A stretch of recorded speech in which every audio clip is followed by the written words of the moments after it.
Today we're going to practice magnitude estimates, which says a magnitude estimate is a very rough estimate. It'll help you learn how to multiply or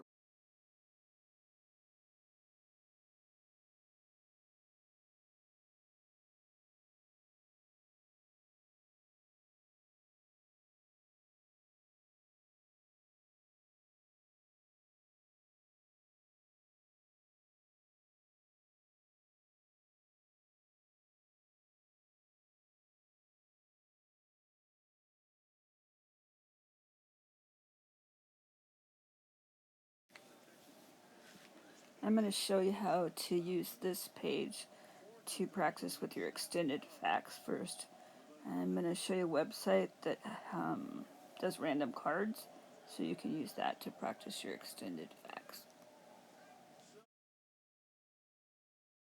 To the random.org card website, it does ask me to allow cookies, which I did do. I just did allow selected. And then I need 2 cards for this game. So I'm going to change that to a 2.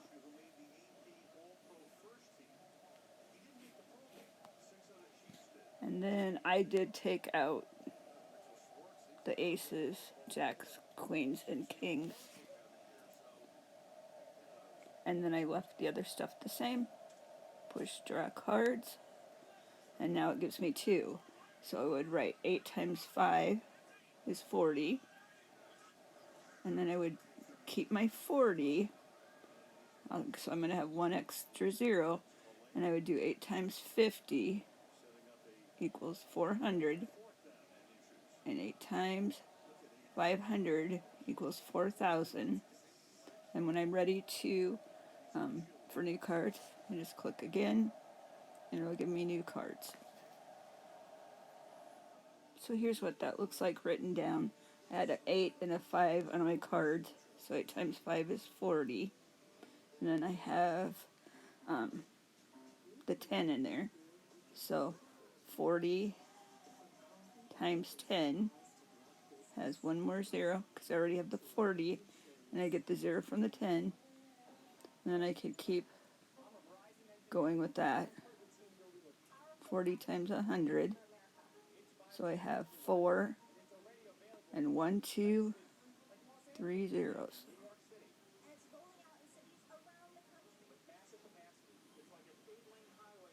Practice with some other with the cards. A magnitude estimate is very helpful when learning to multiply or learning to divide. It helps you get the right answer, especially with decimals at first while you're getting used to it. A magnitude estimate is a very rough estimate. It's not as close as rounding. You're just rounding to, in this case, they're both in the tens place, so you're rounding to the nearest 10. If they were in the hundreds place, you'd round to the nearest 100. We're going to work with the tens place right now. So we look at the 46, and we ask ourselves, which 10 is it closest to? Is it closer to 40 or closer to 50? And it's closer to 50 because the 6 is more than 5. So this one we would make a rough rounding estimate to 50. And then the 13, we have to ask, is it closer to 10 or 20? Since it's below 5, it's going to round down to 10. And then now we can do it like we were doing with our extended facts. 5 times 1 is 5, and we have 2 zeros. So our answer to this one is going to be equal to around 500. Remember, it's a rough estimate, so it might not be super close to that, but that'll give you an idea of your answer if you worked it out if it was close to 500. Let's do another one. Let me erase that.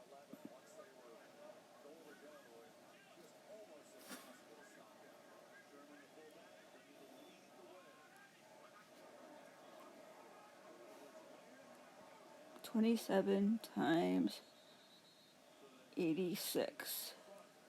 This time we're going to round up on both of them because this is a 7, that's bigger than 5. 5 or above would round up, rounding to the nearest 10 because this number's in a tens place. and so is this one. So 86 would round up to 90 because it's closer to 90 than 80. And now we can get our magnitude estimate, or a rough estimate. 9 times 3 is 27, and I have 2 zeros. So this answer is going to be close to 2,700.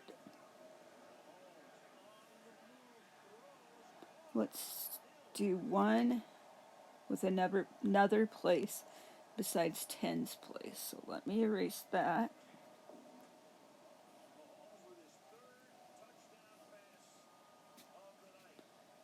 Let's try.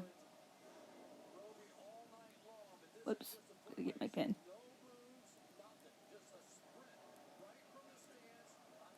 And right now we're doing a magnitude estimate with multiplication. It can be done with other operations too, like division. But we're practicing multiplication right now.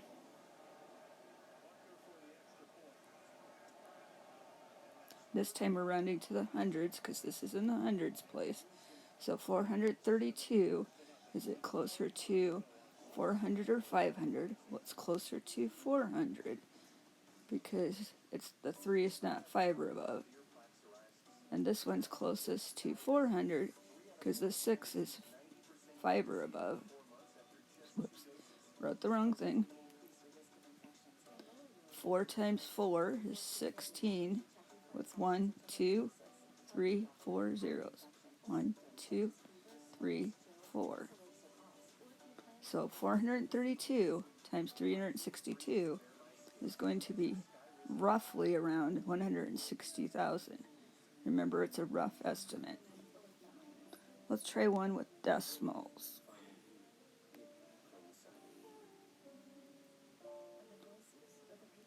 So we're making a magnitude estimate. So I always kind of remember of like the magnitude of an earthquake or something, like a rough earthquake. So a magnitude estimate is like a rough estimate. Let's do one with decimals.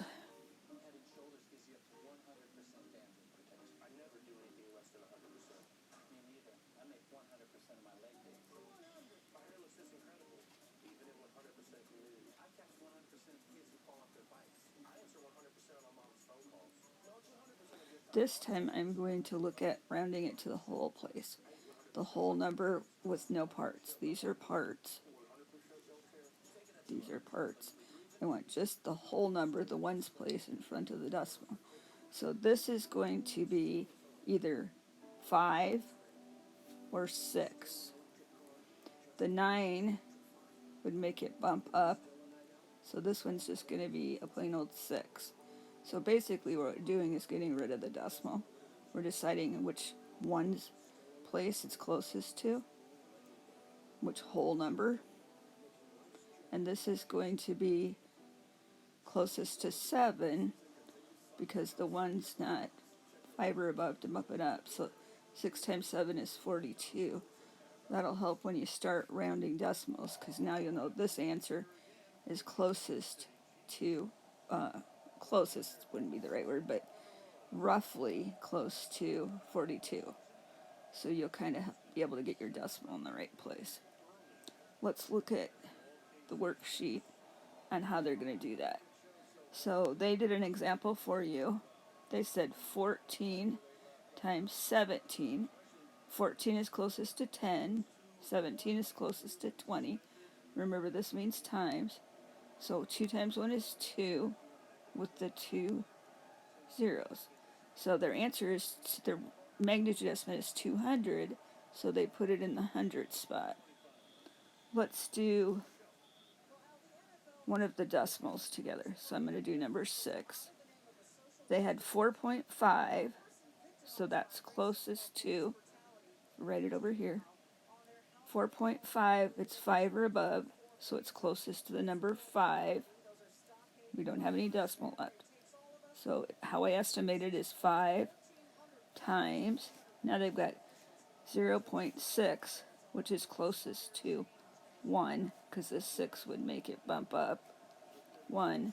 So this answer is going to be about 5. So that's in the ones place. try the rest of these and see how you do.